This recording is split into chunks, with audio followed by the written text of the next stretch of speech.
بسم اللہ الرحمن الرحیم۔ حضرت علی رضی اللہ عنہ نے فرمایا کہ اگر تم اس وقت مسکرا سکتے ہو جب تم پوری طریقے سے ٹوٹ چکے ہو تو یقین جانو دنیا میں تمہیں کبھی کوئی نہیں توڑ سکتا۔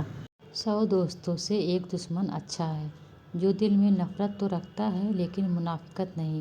حضرت علی رضی اللہ عنہ۔ لمبی دوستی کے لیے 2 چیزوں پر عمل کرو۔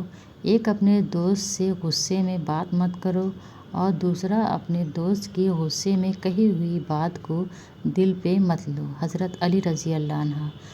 بارش کا قطرہ سانپ اور سیپی دونوں پر گرتا ہے، جبکہ سانپ اسے زہر بنا دیتا ہے اور سیپی اسے موتی۔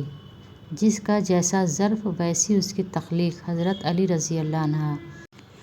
سوائے اپنے رب کے کسی اور سے امید نہ رکھنا اور اپنے گناہ کے سوا کسی چیز سے خوف مت کھانا۔ حضرت علی رضی اللہ عنہ۔